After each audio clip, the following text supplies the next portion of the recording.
Very sad story out of Galway, Ireland. A woman was denied an abortion and she died in a hospital. This is Savita Praveen Halappanavar, 31 years old. She died from septicemia following a miscarriage which lasted almost 3 days. She repeatedly asked for the fetus to be removed.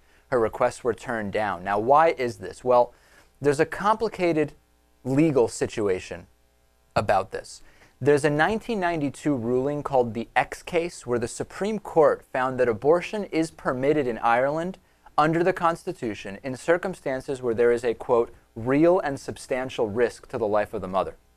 However, no government has actually introduced legislation to enact the ruling. In other words, we have a ruling from the court, but that is not enough to act on it. There needs to be a ruling from the government to actually create legislation here, which makes a total gray area for medical practitioners.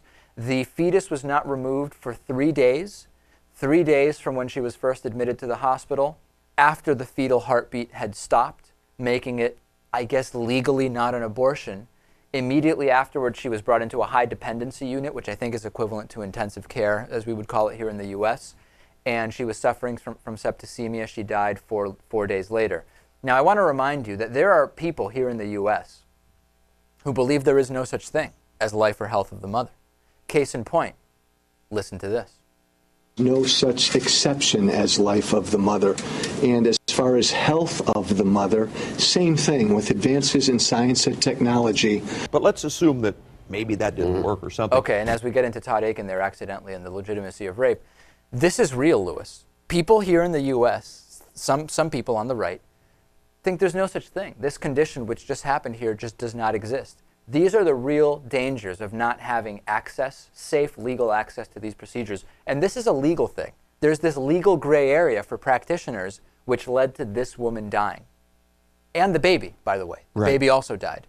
We've got to get on the right path here. Right. We can't let this happen. Of course, this did not happen in this country, but it is happening. But in it this does. country. It happens all over the place. Right. And it would happen way more if Republicans got their way, if Roe v. Wade was overturned, which could have happened had Mitt Romney been elected and been able to make some changes to the Supreme Court pending retirements. This is very, very real, ladies and gentlemen. Too real. Scary stuff. On today's bonus show, we'll talk about a rat infestation. We'll talk about rockets striking a Tel Aviv suburb. We'll also talk about the power is still out in a New York City high-rise with elderly people living there. It's an incredible situation. You should get the bonus show, davidpakman.com/membership. Support the show, get the bonus show. It's a win-win for everybody. Of course. Check it out. We'll be back after this. Great interviews today. You're not going to want to miss today's interview. Stay tuned. The David Pakman Show at davidpakman.com.